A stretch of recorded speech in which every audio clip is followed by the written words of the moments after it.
Sexual psychopaths, serial killers, often torture their victims first, revel in the power they have over them. Quite often they ejaculate spontaneously without ever achieving penetration. They are that hopped up by their own evil. They are that hopped up by hands-on evil, just touching their victims.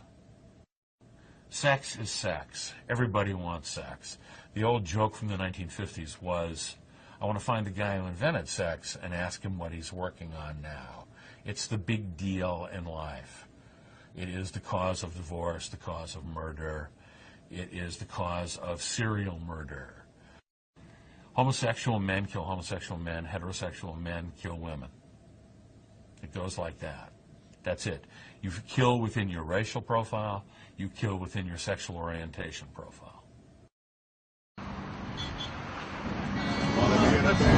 Hey, pick him up. Let's give him some shit. Let's fuck with this dude. Yo, hey! Come on, man. Pull up. Make him run! Hold on, Make him run! Make him run! Let him get up here and then All right, go.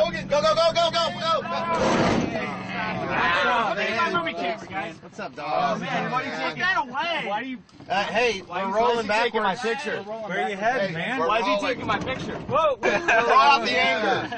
Hey, by the way, you need to put your foot out and hold it still. Yeah, drag your feet. Yeah. Hey, are you guys cool? You guys aren't cops, are you? Yeah, we're cops. Look at us. No, we're the demon dogs, man. You never know. Demon dogs? Yeah, you guys the a demon band? dogs. Yeah. What are you doing? Where are you guys heading? Well, we're going to shoot this fucking video for this movie. This Independent film, which means no money. Yeah, right. Basically. Well, look, guys. Get out of here. Hey, Sorry, man. Sorry, Smile for the camera. We're going the wrong way. It's a TV camera, man. Chris? Okay, Chris, you have fun, man. Good luck. Good luck, bro. Good luck. Keep your pants on. Well, that was weird. My little documentary.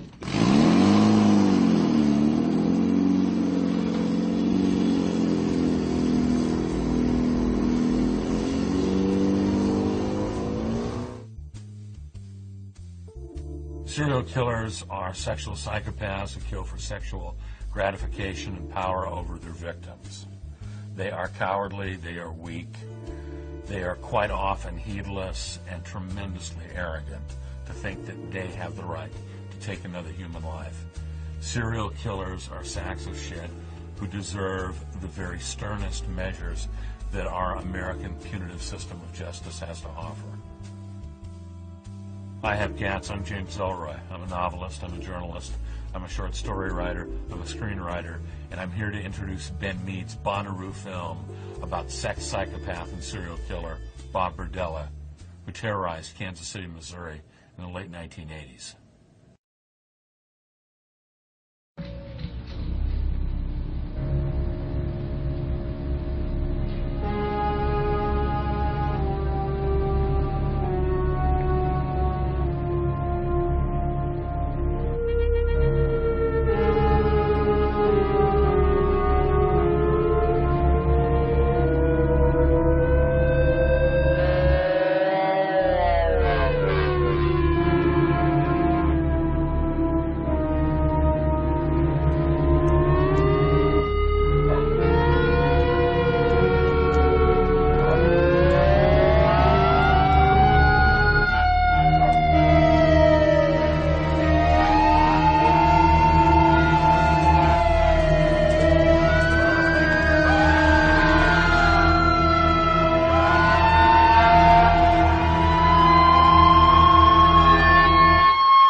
It was from this second-floor room that Chris Bryson escaped on the Saturday before Easter, 1988. He was wearing nothing but a dog collar. He told police of his unbelievable torture and the worn marks on a steel bed. You jumped from there? Yeah, I think my leg's broken or something. And you were there the whole time? Yeah. Tell me how you got there. I was just hanging out at Joseph's down at 10th and McGee, you know, having a beer. This guy pulls up in a car. I start talking to him, you know, he wants to party. You meet guys like that all the time down there. Yeah. So I figure I'll go to the party with the guy. What the hell? He seemed harmless enough. Catch a good buzz. Maybe get some cash out of it. Okay. So you ever seen this guy before? I don't think so. You know, these kind of guys, they come down there all the time. We get to the house. Everything seems cool. The inside was a fucking mess, man. Shit everywhere. He has these two big fucking dogs inside there, too. He asked me if I wanted a beer, and I said cool. He said we'd have to go upstairs to keep the fucking dogs from going crazy. I'm not sure what happened next, but I know my fucking head hurt like hell. Next thing I know, I'm tied to this fucking bed, totally naked. Goddamn dog collar and leash around my neck. This son of a bitch is taking pictures of me. I remember he took a lot of fucking pictures of me. Shit, man. What? He beat the shit out of me. He put shit in my eyes. He shocked the hell out of me. He injected Drano into my voice box. He screwed me all the fucking time. He raped you. While I was drugged and tied up and shocked, yeah, he raped me. And when did you meet this guy? Monday night, sometime after midnight. Monday night. Yeah, but what day is it today? It's Saturday. Bryson got free by burning his bonds with matches and making a lucky leap from the second-floor window, trailing a leash from the dog collar. Had Bryson not escaped, his fate could have been in the bathroom above the torture chamber. Whenever he got tired of his, quote, project, which in this case was dismembering this young man, he'd just leave it, secure the door, go down and take care of normal activities and actually come back to it like it was a job. Police found 2 skulls, but no other body parts. Sometimes the job took Berdella to the basement.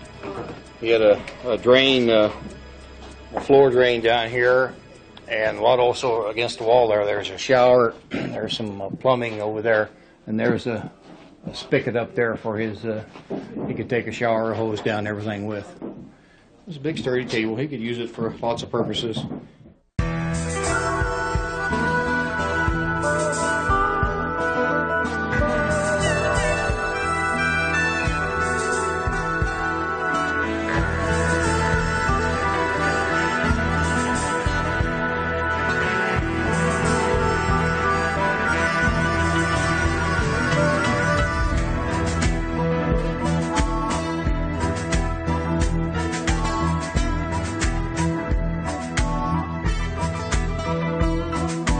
Bobby came marching home today, but Bobby was not the same. Blood on life's battlefield, they messed up Bobby's brain.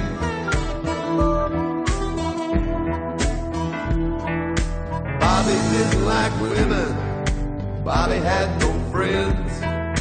Bobby prowled the streets all night, just wait for it to end. He's a fallen soldier, like a tombstone on the road. Fallen soldier, his story's waiting to be told. Fallen soldiers, in the mirror he sees me. Throwaway people, that's the only thing he sees.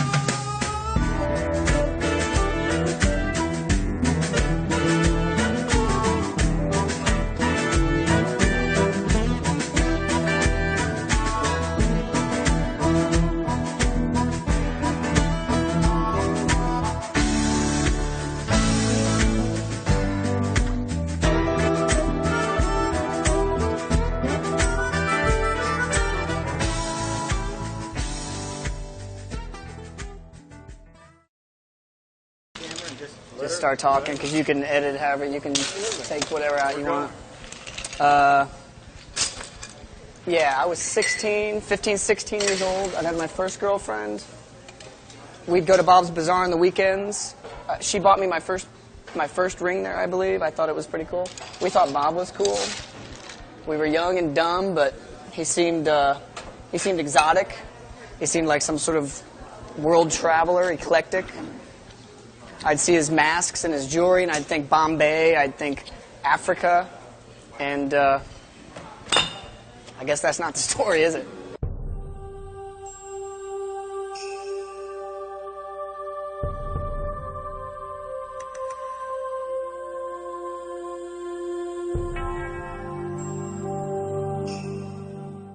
I had met Bob before.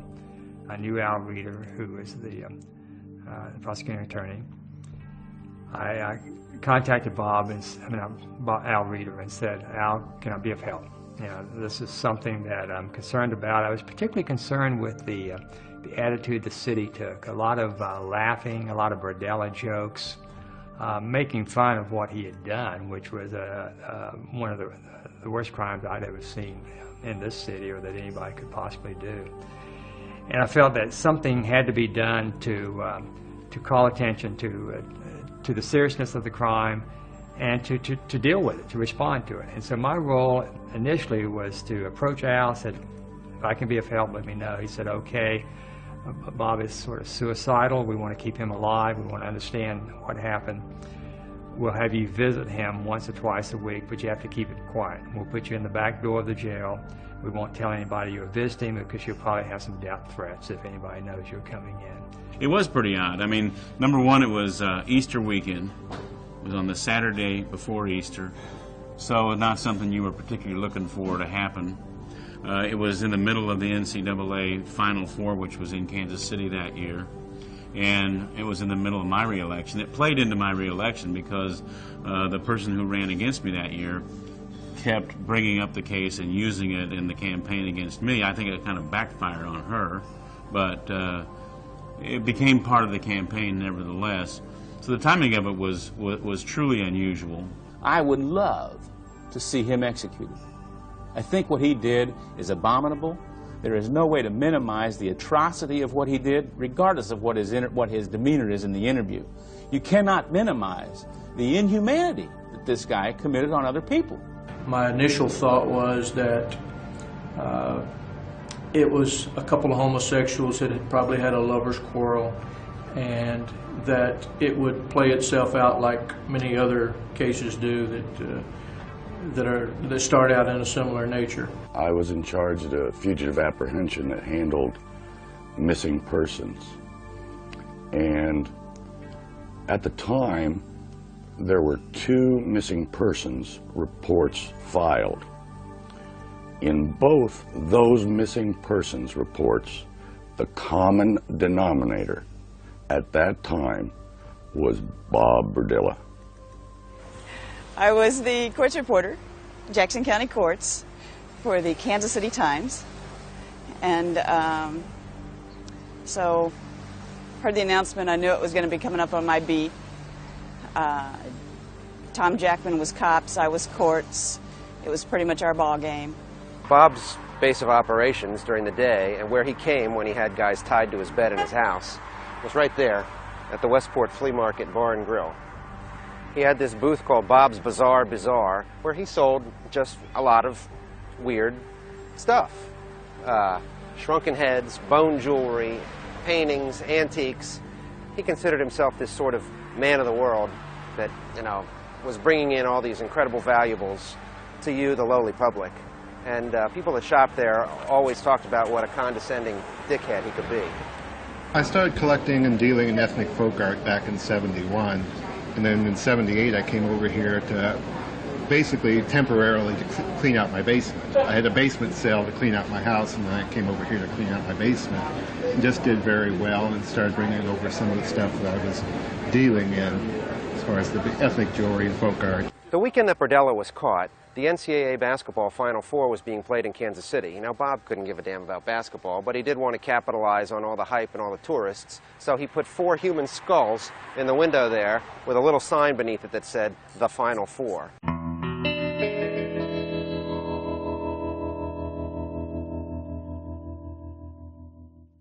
I made a mistake. You know, that's what I thought at the time. I knew that this was for real. When I was up in that bed, I thought about my kids, and I thought about that stupid-ass decision that I had made, and that was a real hard one.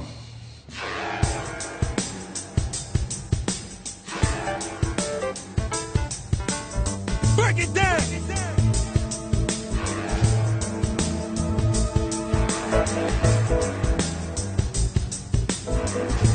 They were young, white males who we suspect most of them were involved in male prostitution. We don't know that about all of them, but clearly they were, particularly the ones he picked up off of the street, some of those were involved in male prostitution. What's interesting to me is that with respect to all of these people, he turned what he saw as a slight against himself into a vendetta against the individual, a vendetta so terrible that it was worth killing for. And it was clear from the confession that he had sexual designs on all of these people. Okay, it's Berdella's confession now. I want you no fucking around. Just go in there and take care of it. I don't want no fucking around. But first of all, his name isn't Berdella, it's Berdella. It's an Italian name, shithead. Oh, excuse me, I'm sorry. Just raise your right hand. You swear to tell the truth, the whole truth, and nothing but the truth, so help you God? Yes.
I think that he had a long-standing love affair with the male anatomy, and like a little kid playing with an erector set or playing with one of those models of the human body.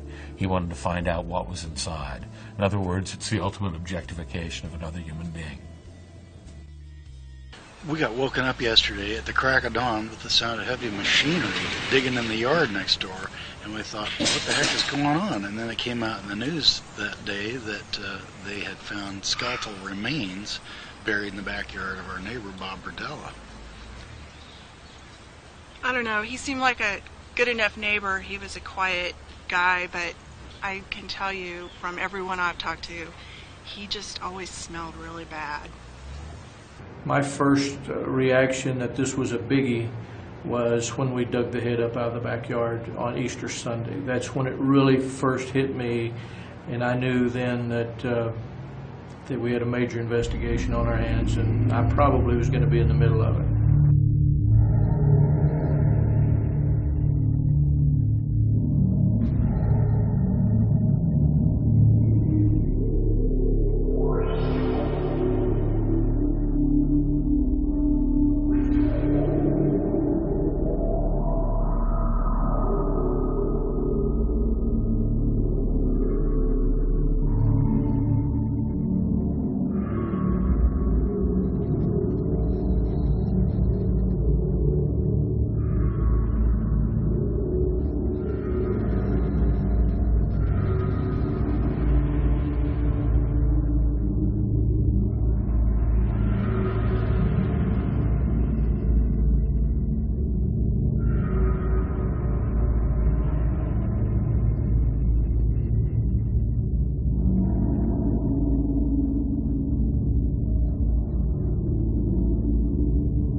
Well, the way I got involved with Bob Berdella is I'd done a lot of investigative reporting for national magazines, including a book called Assassination in America, and I was local. So they were looking for someone with a criminal background, knew how to ask questions, do that sort of thing, and I was contacted and conducted a whole bunch of audio interviews with Berdella in the Jackson County Jail as preparation for the video interview that we eventually did with him. Mr. Berdella, you're sitting here as a man who's going to spend the rest of his life in prison. You've confessed to murder of 6 young men in this city and crimes that horrified the city and much of the country.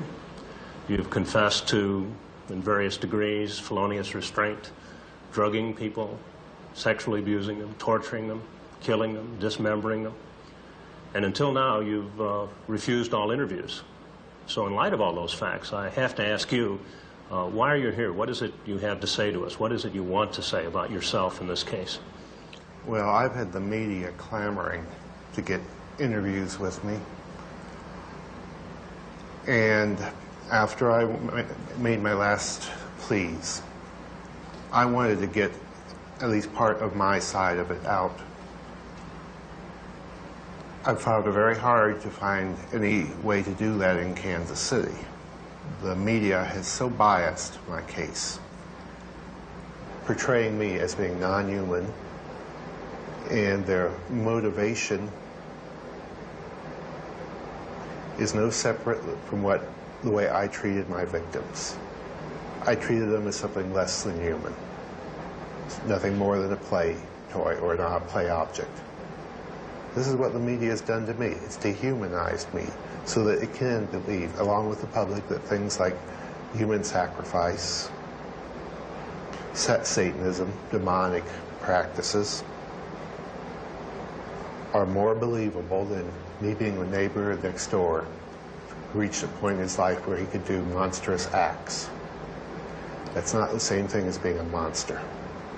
That's preposterous and most convoluted logic and most specious logic on God's green earth. He wanted to kill. He wanted to continue to kill. Had he not been apprehended, had the police been asleep at the wheel when his last victim escaped, which was what caused him to be arrested, he'd still be out there killing people at 55, 56 years of age now.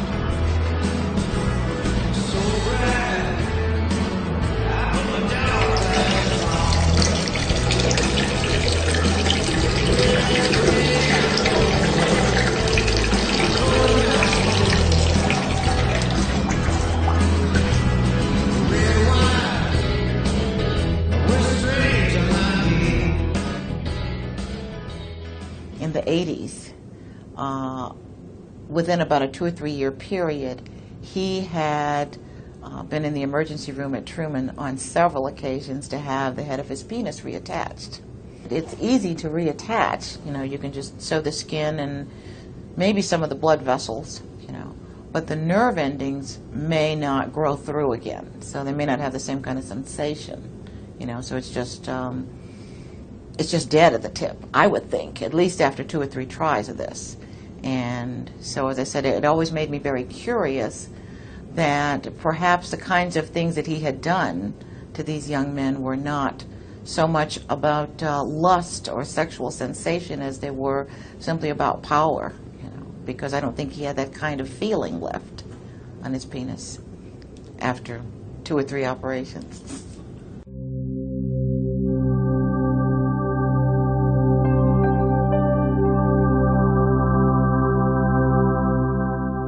I was driving to my flower shop the morning he had been arrested, or at least that the story came out, and I heard that he had been arrested for some really hideous crimes, and I don't remember how much I heard at the time, and I was really shocked. It was my first thought was that the cops are just out to get another gay man. I had been gay bashed a few years previously, and when I went to press charges, the cops told me that I would either, if I pressed charges, I would be arrested for having propositioned this man. So I had to let the man go in order to myself not be prosecuted for homosexual activity. Just all I had done was propositioned him. And so when I heard about Bob Berdella, my first thought was, from knowing him and from talking with him and everything, this could not be. This just simply could not be. They're just out to frame another gay man, and that's all it was. Bob would make these appointments for these boys that he had been made the court guardian for, and they were, you know, supposedly runaway kids, little hustler problem kids, and he was supposedly trying to get them spiffed up so that they could go out and get a job. And so he was supposed to be trying to lead him into doing that. Well, so he'd make appointments Bob would make appointments for the boys' haircuts to be done by my friend Larry, who owned the shop, and then he would make an appointment with me for me to cut his hair. So I would cut Bob's hair, and Larry would cut these, you know, we would say the little future corpses. I lived at Berdella's house off and on for about 6 months, and I worked for him at his flea market. He would give me volumes, and then sometimes I would ask him for them, but most of the time I think he was trying to force them to me, and at that time I did drink and things like that. He never really hurt me that I ever knew of, and he always helped me. There was a picture of me on TV along with a few other men at the time, and you know, the victims. It was a real dilemma for me because I was listening to these hideous stories about this man and what he had done. And this was the man that I had chatted with in my shop, that we had sat there and talked about all kinds of things and had, like I said earlier, a real kindred spirit going. And so he threw me into a real dilemma, the whole experience, in terms of looking at this man and looking at these horribly villainous acts, and at the same time inside myself knowing that this man was not all bad. No matter what we told him, you know, he'd want to argue with us. He'd come down. We told him his alternator was out once, and he'd come down. He had to check it out himself, and wanted to argue with us. So after he did that 5 or 6 times, we ran him off. We got tired of listening to his shit. Then I used to run into him. I used to eat up at the flea market up in Westport fairly routinely, and I'd run into his sick ass up there. Found out later on what he was doing to them young kids, and my little brother was in the police academy at the time. So we'd get home on the 6 o'clock news. There's my brother digging for bones and body parts in Berdella's backyard. So I'm glad that sick sumbitch got what was coming to him.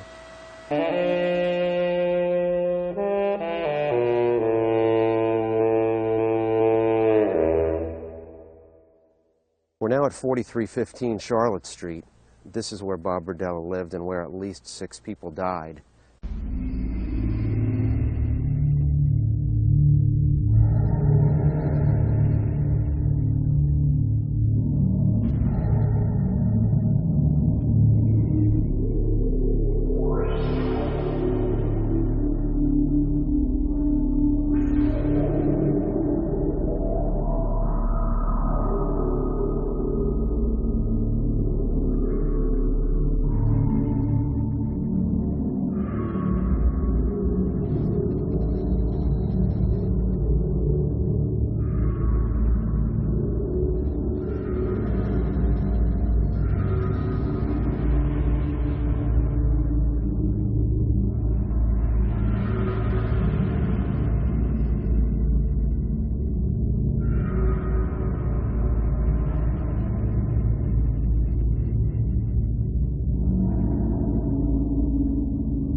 Your prosecutors, and I do want to quote this, when you came to plead,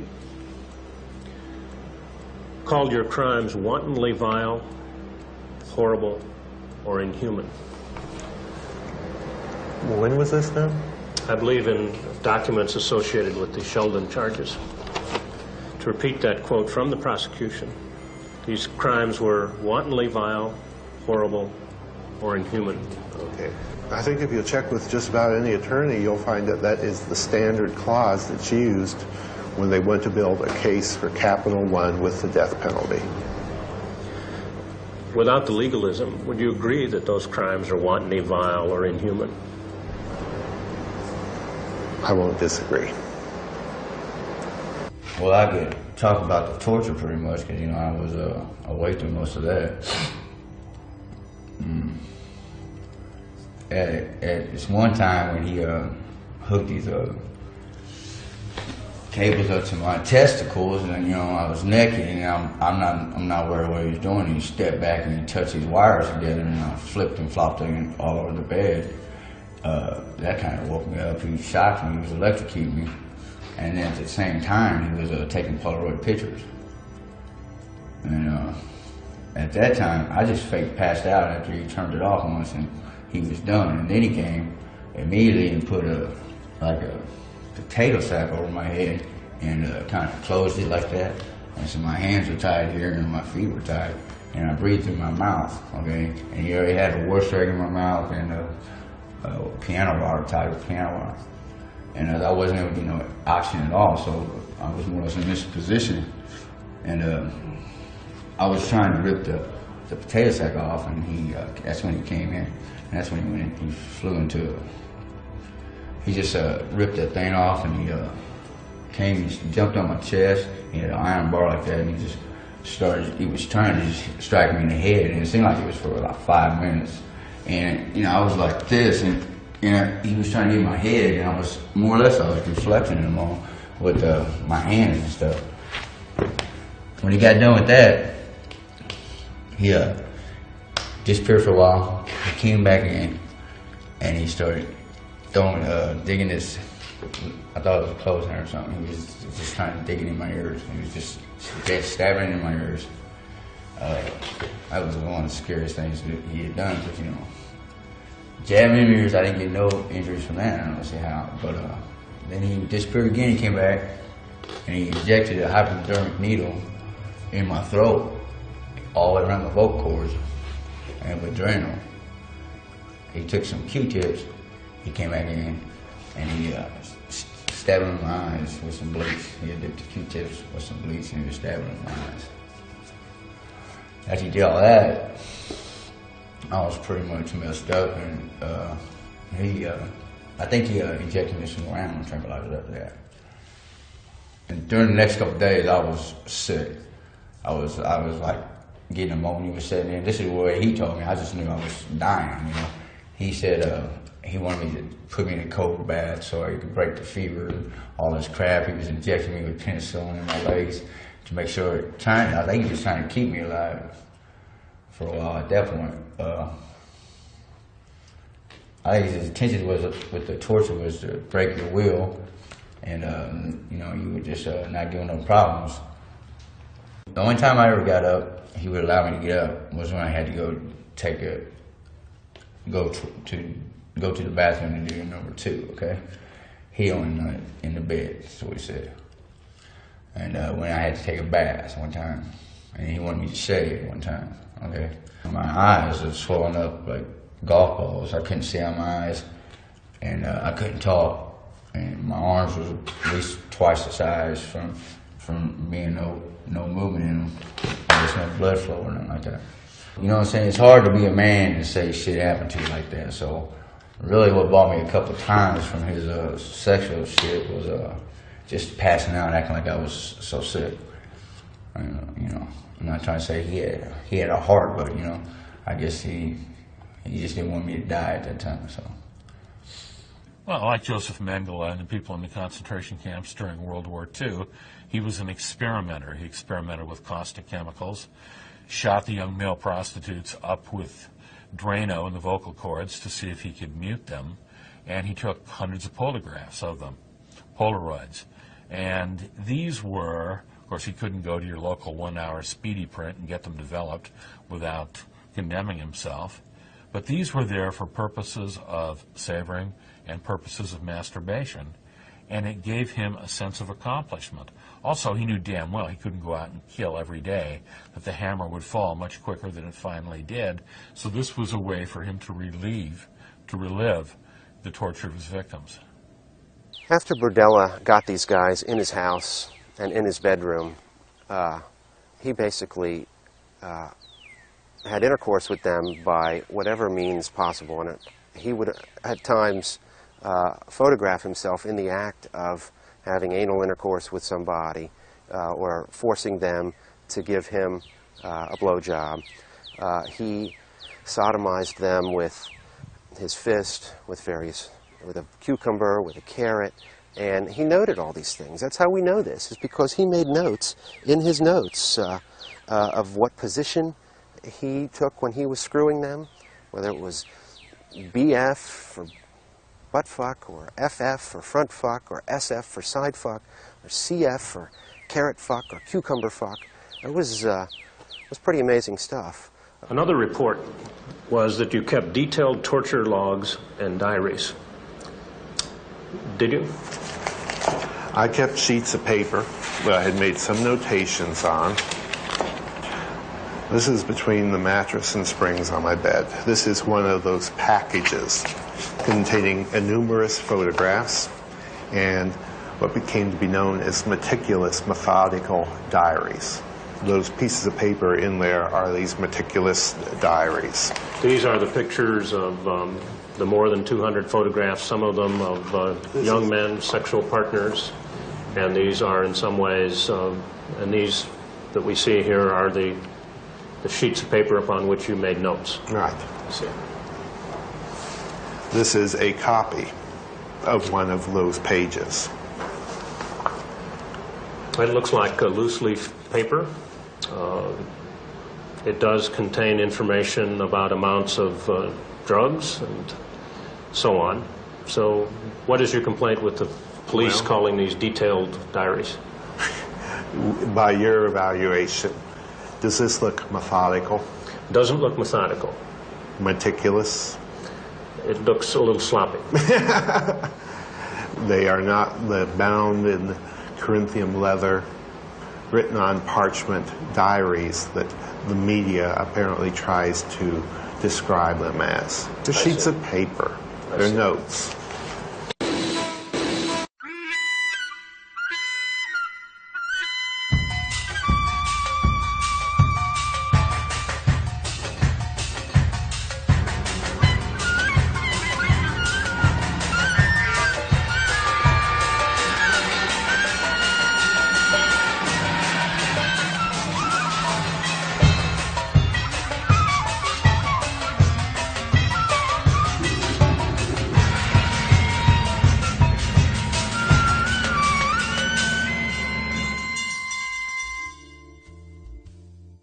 Berdella was homosexual, and he practiced sodomy on his victims with his fist with various vegetables. And the pain must have been excruciating. And although I don't believe in the death penalty per se, I almost wish it could be stretched to fry guys like Berdella. Of course, he's dead now, died of a heart attack in prison. C'est la guerre. I'm glad he's dead. He was a piece of shit. He was without redeeming social value. It may be, even though closure is a fatuous concept, it never occurs for any victim or relative of a victim or loved one of a victim. I like to think that he's suffering right now and that the Prince of Darkness has a poker straight up his ass.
It's entirely true that Berdella killed marginal people.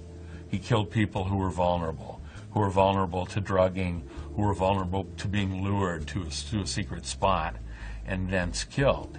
Had he been a child killer, there would have been considerably more police attention on this very, very early. And I think part of the reason that there was no outrage was because the young men involved were, for the most part, male prostitutes. They were from broken home. They left home. They didn't have a community around them to protest. And so the media and the public in general did not attach the same value to those lives they would if it had been somebody out of an old-line Kansas City blue blood family. If that had been the case, would have been a different response altogether. But because they were prostitutes for the most part, because they were runaways, because they didn't have families with any political clout, not a lot of seriousness, I felt, was attached to the actual crimes. That's not true. That's not true. The two individuals, they were individuals as far as I'm concerned. They were missing. The common denominator was Bob Berdella. And we tried to go after Bob Berdella. We didn't sit back because these people had some kind of history.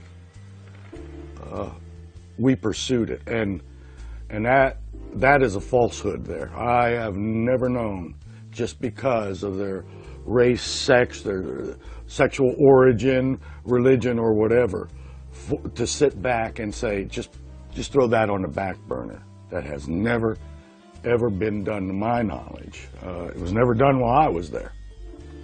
I can't think of a thing we would have done any differently. It would have maybe been easier if they had been people of more prominence, because we would have had privy to more relatives and close associates than what we did. Maybe people who would have had more background information on them, because a couple of our victims, we really had no one to turn to as far as trying to find out information from their past. None of them came from higher up on the socioeconomic scale, I suppose to say. All of them were either from working families. In this case, young homosexual prostitutes should have been told after the first two victims disappeared, be very, very careful. Or, better yet, Jesus Christ, don't be a homosexual prostitute. It's a losing proposition any way you slice it.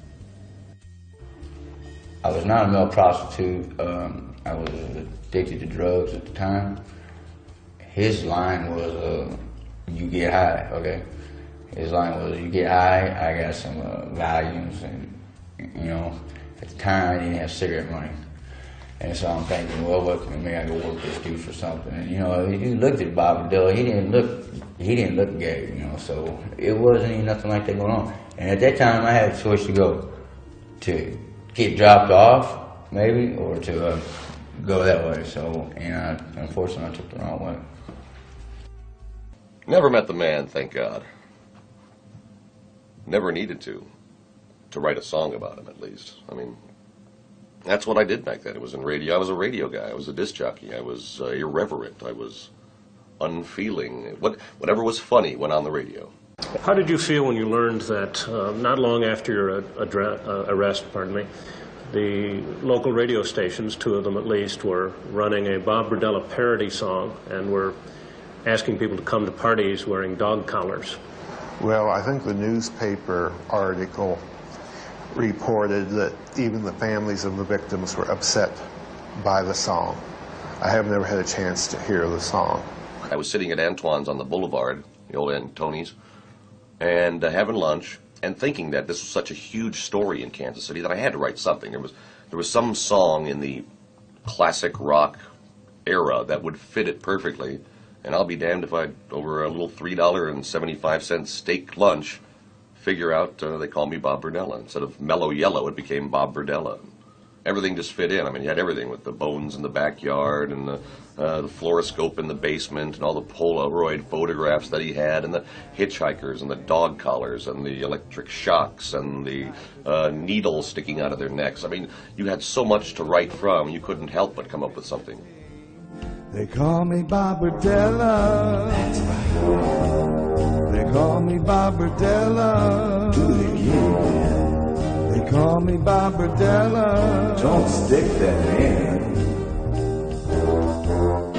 I had also been told when I first came into jail that the Fox radio station had run a promo giving prizes to their listeners if they showed up at the station in a dog collar and with a leash on. The people here in the institution, the correctional officers, the caseworker, even the psychiatrist, were, I think, surprised to find out that that upset me. And it did upset you? Very much so.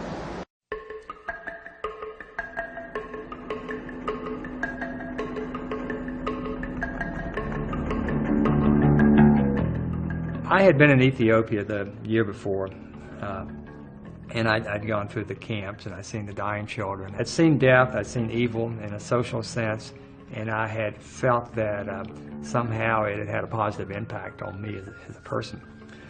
So I entered into this arrangement with Bob, in which I met with him for an hour, hour and a half, twice a week, and I thought I could handle anything. And I didn't realize the impact. I was not able to eat, not able to have sex, lost weight, became extremely withdrawn because I was dealing with stuff and I was told this is stuff you can't tell other people about because it's pretty, it was not the type of stuff you could go out and say, hey, you know, let me tell you about what Bob and I talked about today. You had to keep it under wraps, and that was the agreement. So my wife and I did not talk about it. I didn't realize the impact it was having, except over a period of time, 6 months. So I had gotten down and maybe lost 20 pounds. And it was just sort of like a castaway that had fallen on hard times, and it was just skin and bones. After Berdella went to prison, I got an interview with him.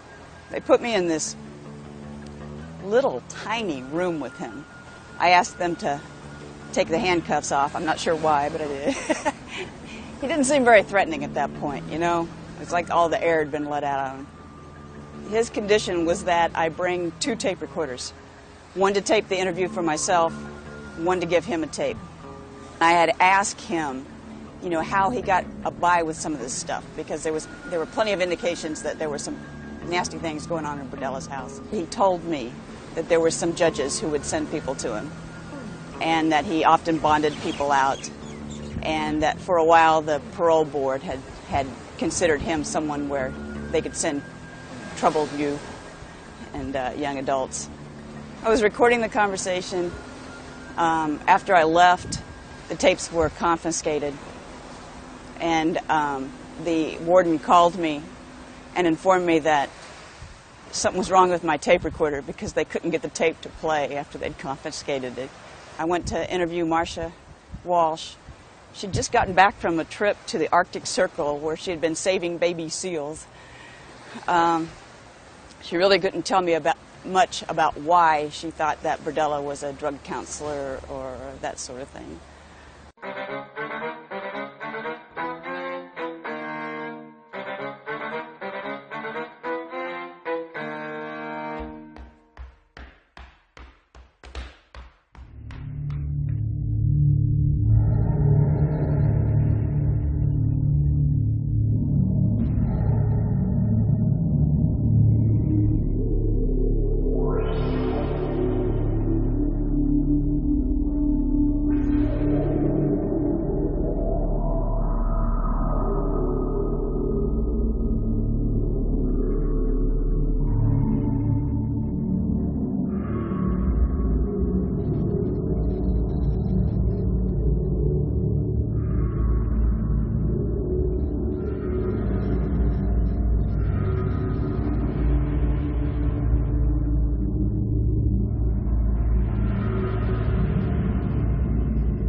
You recall we mentioned before that there were reports in the Westport Flea Market where you had your shop that people would say, oh yes, I do remember he had these strange smelling dishes of food, that he had bead bones.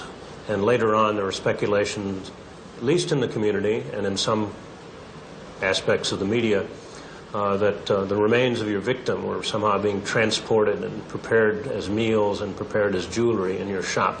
I was quickly able to identify to the police the other dealers in that section of the market where we rotated potluck rather than eat the flea market food again. And that you could question any of these people and they'd be able to tell you that the food was good.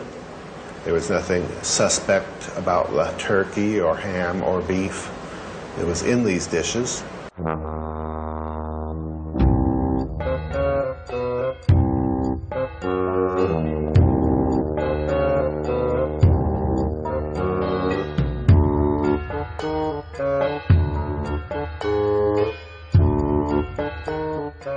Hey, we're at the flea market by Bob's Old Bazaar. Bob was kind of a sick guy. He got a little too into his hobbies, headhunting, cannibalism, and cooking. And I think cooking saved his life, actually.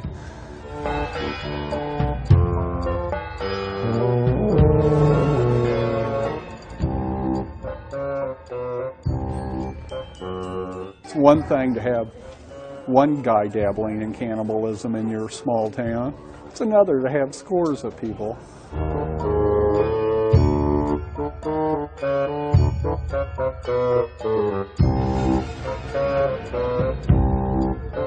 Bob had chili at his bazaar that he'd occasionally serve. I think it had people in him. Odd guy. It got him off of a lethal injection, though. He was a sick boy.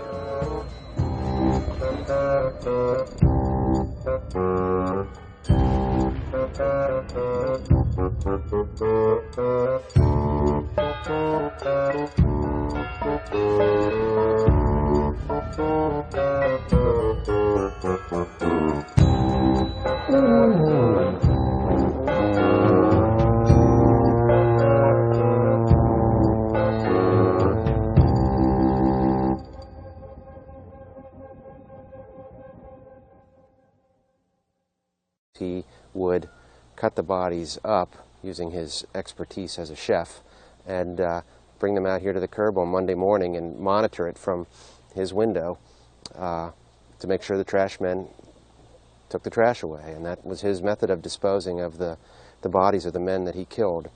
Bob Berdella was a real landfill Louie. To think that he put pieces of a human being out in the trash for trash men to collect on Mondays is astounding. All they had to do was catch the scent of decomposing flesh or look inside and realize that there was a chopper inside.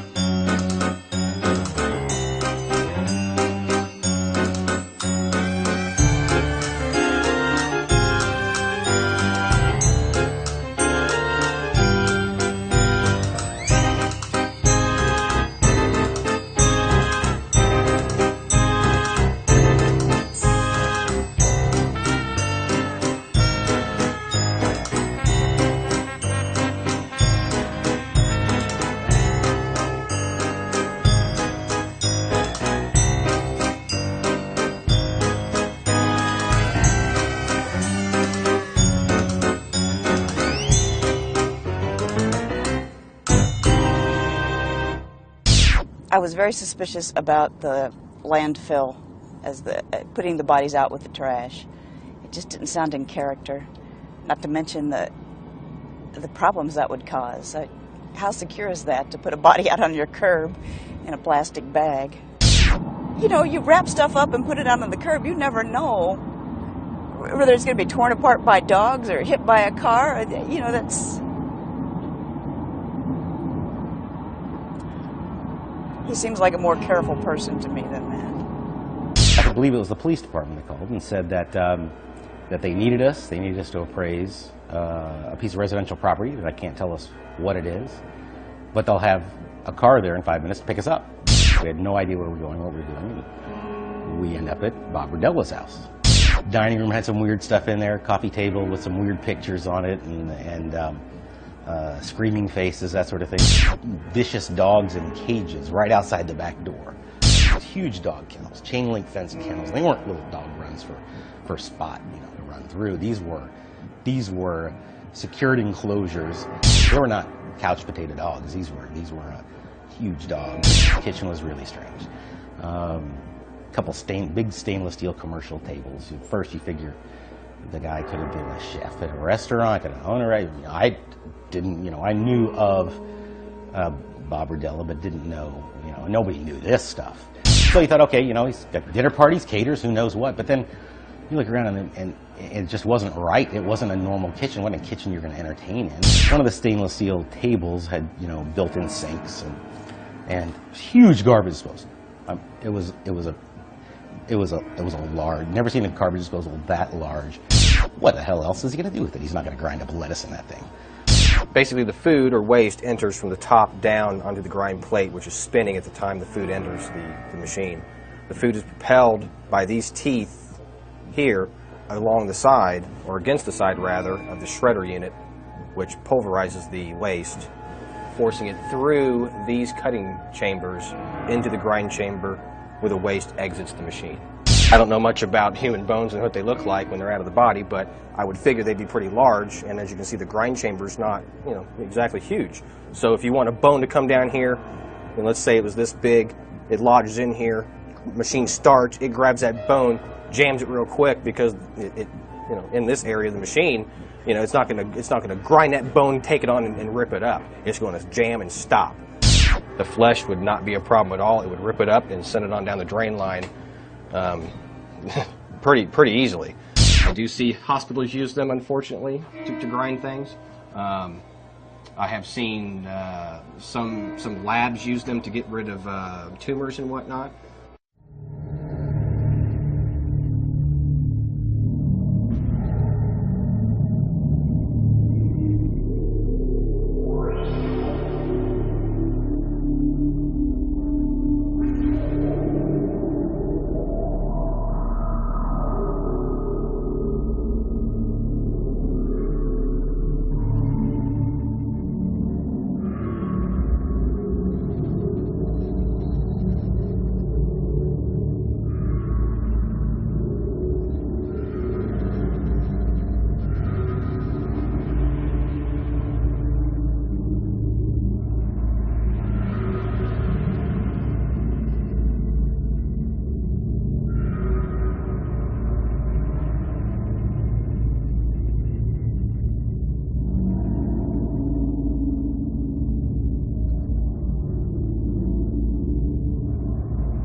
Men will go to any length to get head, is my only comment on this.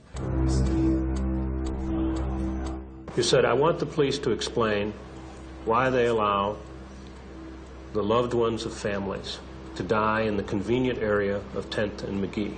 I don't think any family of my victims or anybody else that has been killed now related to 10th and McGee are going to be happy to find out that their loved one is basically written off by the police as far as investigations go, etc., because they died in a convenient neighborhood. The police knew what was going on, so it's no big deal. And that accounts for your remark to me, and I don't mean at all to make light of it, that I killed 6, but they, the police, by allowing this to stay open, they killed more. Yes. This has been something that's been going on for over 20 years, to my knowledge. It seems to me that you're suggesting that had the police done their job, had they followed the leads, had they really been on your case prior to April 2nd, 1988, they would have caught you, and some of this suffering could have been prevented. Maybe not caught me. Scared me off, maybe. Prevented things from happening after Hal? Definitely. In a way, do you wish they had? Yes. Well, it was the police's fault because they should have caught me. Or they should have stopped. They should stop having all those attractive little boys down there tempting me. Or, it was like nothing had anything to do with his, he had no responsibility in it at all. It was just like, well, it's like, hey, I was on a diet, but you kept shoving food down my throat. It's like, oh, okay. 6 victims for a serial killer over a 4-year period is low. Generally, the urge to kill hits much more frequently than that. But I think that Berdella was a hoarder. He spent a lot of time with his victims. He needed his residents to house them. He needed a safe house to perform his hideous experiments. So I don't see him as a roadside picker-up of young men, a guy like, William Bonin, the freeway killer here in Los Angeles. I don't see him as that kind of guy. I think 6 may be the total. That question was always there, and I was always being asked that. I have no specific information that there were other victims. There could have been. At times I had some thoughts that might have been, but Bob certainly never indicated that he had misled anyone in his testimony. Personally, I believe there were only 6 victims. A lot of people disagree with that. I think one of the things that convinces me is the fact that Berdella had already cut a deal, so his punishment was not going to be any different if it were 6 or 60. When you look at the research on serial killers, they don't kill fewer people over time. They go up, and he went down. I also thought it was odd that they would find 2 skulls. Like I say, he's a collector. He collects everything. If you look at those search warrants, this man didn't throw anything away. So why would you keep 2 skulls and then just load every bit of every other body up and put it out on the curb for the trash to pick up? I don't think I can accept that.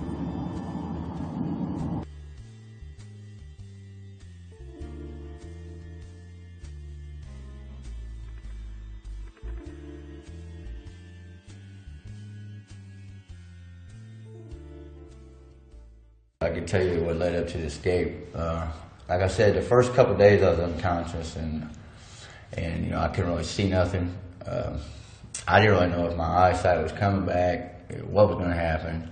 If my arms, I couldn't move my arms, it was totally numb. And you know, I just didn't know what this dude had up his sleeve, you know. But I did know at this time that he was not planning on letting me go. I don't go to church every Sunday, but I believe in God, and I did call on him. You know, I don't really take no credit for anything, because I kind of more or less put things in his hands. He had my hands tied to where if I tried to move around, they would tighten. You know, and then when he got back, if there was, you know, there was real restriction, you know, marks on your hand, he knew that you'd been trying to get away.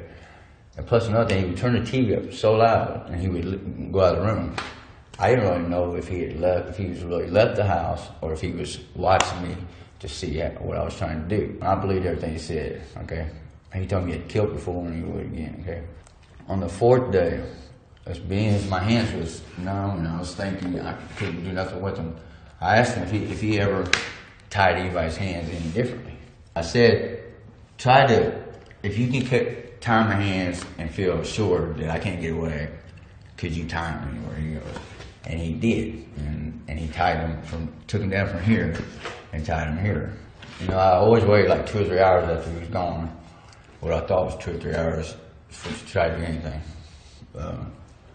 I tried playing with the knots, man. I was moving the knots, and I got them off. I knew that I could get them off, okay, but it wasn't the time. I didn't know. So I was going to do it at that point on the 4th day. I had planned for the 5th day I was going to do it, okay? The next day, he went ahead with the regular schedule. We did everything. Asked me if I had to go to the bathroom, and I said no. But while I was talking to him, he had some matches, because he always gave me a cigarette, right, you know, before he left. And I smoked a cigarette, and he always took the matches away. And he was standing there, and he threw them down just kind of by the table. I kept his attention talking to him why he didn't remember to pick the matches up again, you know. I don't know why, but that's what happened. I already knew I was going to have to burn the ropes with the matches. So after I got them loose, I could have reached down to touch my feet but there was the bedpost was a metal bedpost, and I was so freaked out in my head that I thought he had booby-trapped the metal, you know what I'm saying? I actually thought I was going to get shocked or electrocuted if I would try to touch the metal. I said, that is why I burnt the ropes. And until I got that loose, it was just like a fast panic, man. I didn't know shit about the window, because the window was covered by a big picture. I didn't know if it was going to open. I didn't know if he was downstairs. I didn't know how much time I had. I really didn't know how high I was up or anything. Or I surely would try to look for my clothes before I went out. You know, that's the fear. Once I knew that I had committed to untying the ropes, you know, I just knew it was all or nothing. And so the adrenaline building, man. I just got up, raised the window, and I was happy that it came all the way up. And I looked down. So all I remember seeing a dog dish right there below on the sidewalk. And I was thinking, damn, I'm gonna jump down there and get attacked by these dogs. So I crawl out and I'm hanging. I was gonna try to jump over to the fence The next yard was, appeared to be about this far on the sidewalk. It was all divided. I was going to jump over to the next where the grass was. I was going to try to get a little sway going and jump over there, but the ledge broke, and I fell straight down. I hurt my leg a little bit, but that wasn't nothing. I dove over the fence, and I wasn't thinking about being naked or nothing. I just wanted to, I was out of there, so.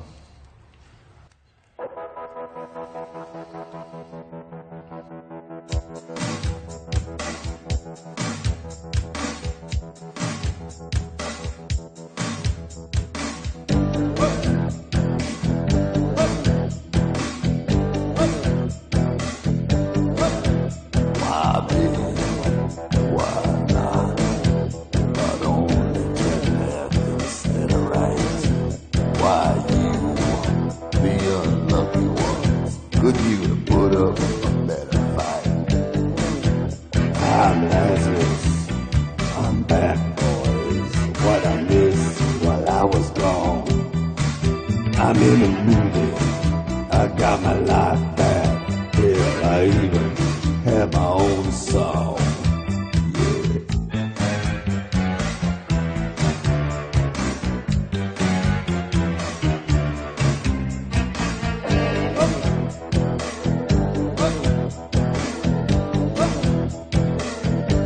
Hell, I guess some of us are just lucky.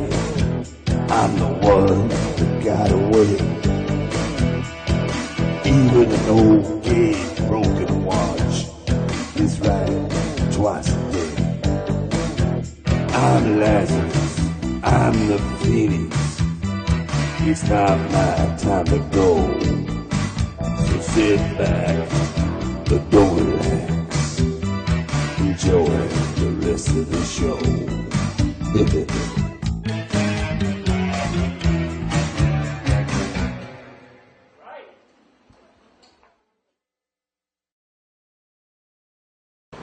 Are you saying you feel remorse or that you've been misunderstood? I'm not going to sit here with my finger to my chin and say nobody understands me. Yes, there has been a lot of remorse. And he may well feel remorse, but he has the remorse of a crook that got caught.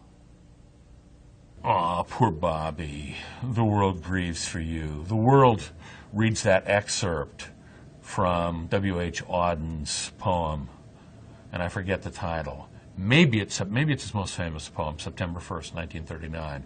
It goes something like this: I and the public know what all school children learn. Those to whom evil is done do evil in return. Well, maybe somebody gave you a few whacks in the head when you were a kid, but I doubt if you were systematically terrorized the way you terrorized your victims. You deserve no sympathy.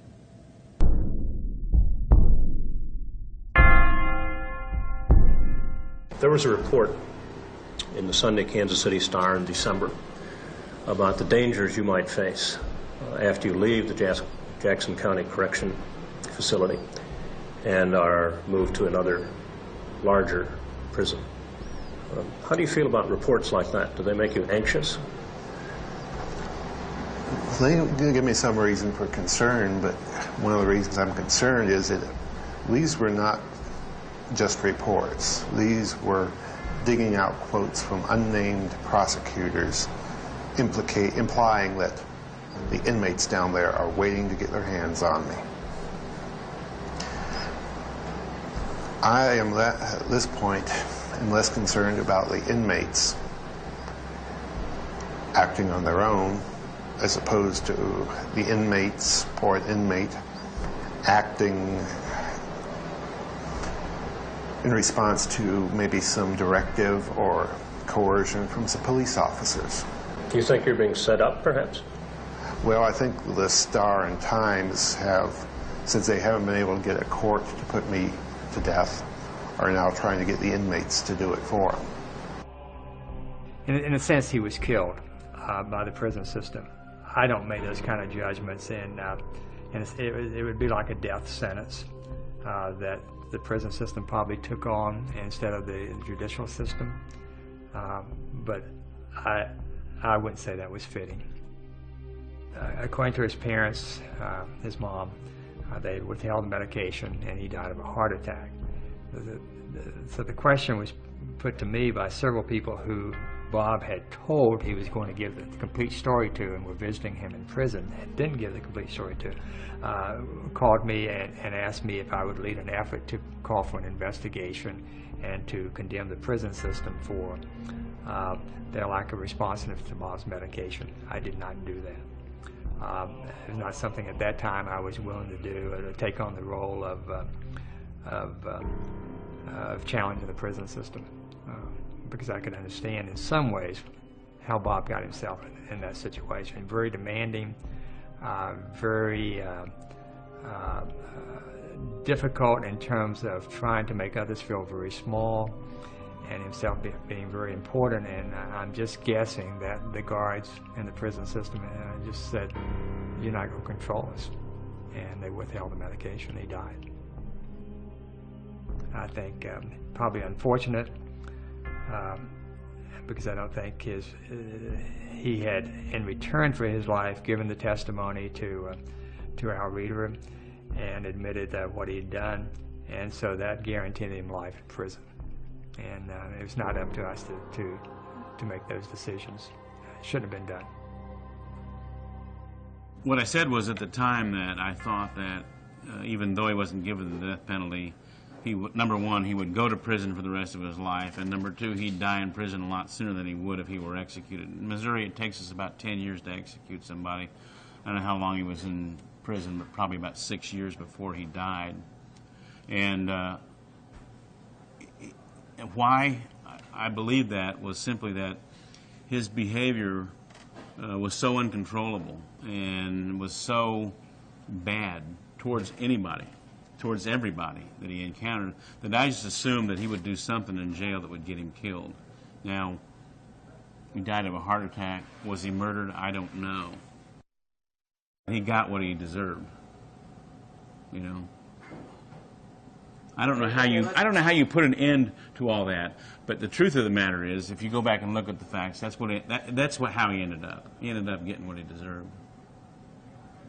It's really too bad that he didn't live longer than he did, because I think he was getting, he was a control freak, and people were losing interest in him. And I think that had he lived, sooner or later, he would have given up more information.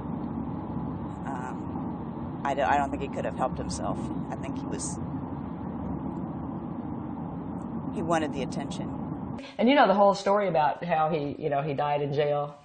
Well, I don't know the whole story. I just know he died of a heart attack. But the story everybody was telling was that he was like, okay, he probably was asking for more potato chips, and he was cussing out some guard, and then he's like, oh, guard, yeah, they're like, oh yeah, we'll be there, and they just let him die, It's like, everybody was like, well, and they had to pay extra, supposedly, they had to pay extra to keep him isolated, because, everybody would have wanted to have a piece of him, So, anyway.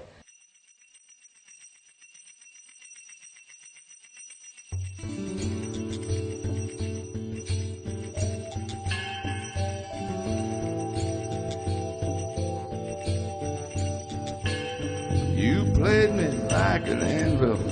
You beat me into the dawn. Just you and me, no witnesses. Then it can't be wrong. Now shut your eyes, are you invisible? No one will hear you scream. Dead man walking, no one's talking. All that's left is your stain. So pound out the demons. The gatekeepers all turn away. Sparks from the hammer, this will be your last day. Stave off the sunset, maybe the darkness will cop a plea. For whom does the anvil toll, Bobby? The anvil tolls for thee.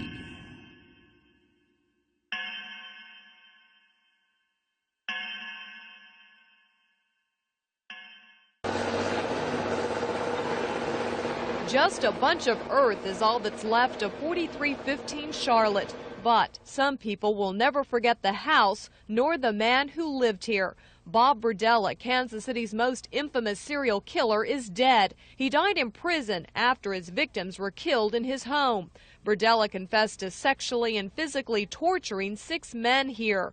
But some believe there were more victims and hope digging up the house might unearth some secrets. That's why millionaire Dell Dunmeyer, who owns the property, had workers carefully tear it down. Private Detective Ashley Hearn was here in 1988 when the truth came out, and he's been here for the past 5 weeks, making sure no other bodies turned up. He says the stairs to the basement will be saved, as well as this drain, reportedly used to carry away the blood of Berdella's victims. Well, this appears to be the final chapter of the Berdella story, and no one could be happier than those who live on either side, who will split the property. I did not see any attempt of clergy, any attempt of politicians, attorneys, police, to ever try and wrap that up and say, here's what happened, here's what it means, here's what we've learned from it. I guess I kind of got obsessed with it. I think a lot of us did. Me, the lawyers, the other reporters, everybody. It was difficult to let go of the case. And at a certain point, I just decided that's exactly what I needed to do. So I gathered boxes of documents and notes and tape-recorded interviews. And one day I just took all that, loaded it up in the car, and drove out to the city landfill and dumped it. When there are pieces of the puzzle, put them together. Facts don't diminish the myth, because we need the stories. And we even need the stories of the quote-unquote bad people as much as we need the stories of the good people. We need our heroes and we need our villains. And so the myth becomes the real story then, not the facts. I don't know how he does it, but you know, you get obsessed, and you know, here you are in Hawaii, flew all the way here to pursue this case for this movie, so I think you can see that it kind of just sort of keeps going.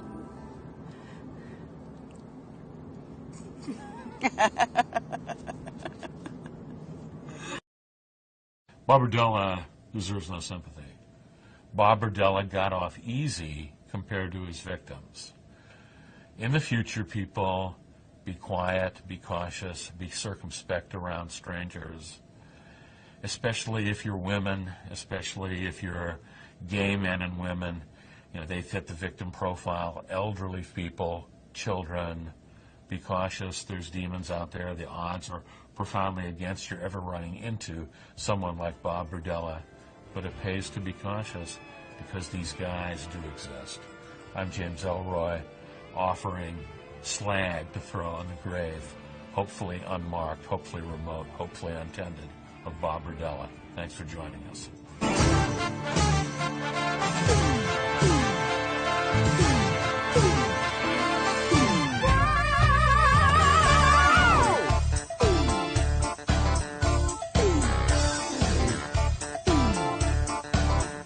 Gather round, all you chillin'. I got a story I wanna tell. It's about the next door neighbor, a creature spawned in hell. He's one sick bastard, no one to pity. Mr. and Mrs. Berdella's boy, he's the butcher of Kansas City. Bizarre, bizarre. It's getting kinda icky, bizarre, bizarre. Sicky, sicky, sicky, sicky. Bob the Boogeyman. He won't wake up from this dream, he's Bob the Boogeyman. No one can hear you scream, Bob the Boogeyman.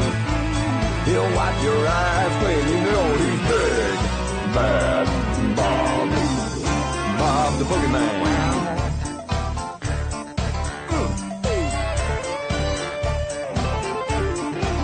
Say what? Bob's chili was a mighty manly mixer. Herbs and spices, but never any chicks. Franks and beans, chunky and nuts. Tattoos, these great was Dahmer's advice. Chomp down, y'all. Bizarre, bizarre. Bizarre, bizarre. Bob Bizarre. Real bizarre. Woof, woof, hear the demon dog bark. He's Their 12-inch playing Glows in the Dark. Ammonia in your eyes make it hard to see. Some Drano in your throat make it hard to scream. And it would seem from the collar around your neck that your non-virgin ass is about to get breathed. Bludgeoned and pummeled and raped and abused. Cooking in a chili pot is where they find you. Ground up like goo and crushed crackers too. You're better resident than a male prostitute.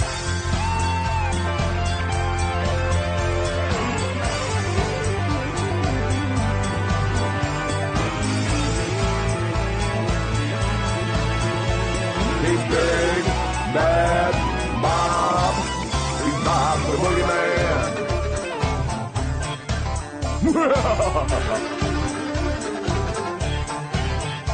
When he gives you a Drano cocktail, it makes it hard to holler. He'll put you on a short leave, make you wear Fido's collar. Be careful when you tread upon the slippery, sunny slope. You'll wind up Bob's Bizarre Bazaar, the place there is now. Bizarre Bazaar. Bizarre Bazaar. Bizarre Bazaar. Bizarre Bazaar. Bizarre Bazaar. Bizarre Bazaar.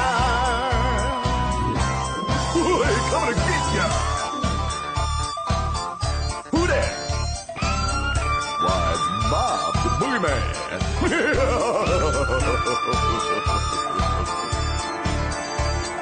That's not Bob. Wait a minute.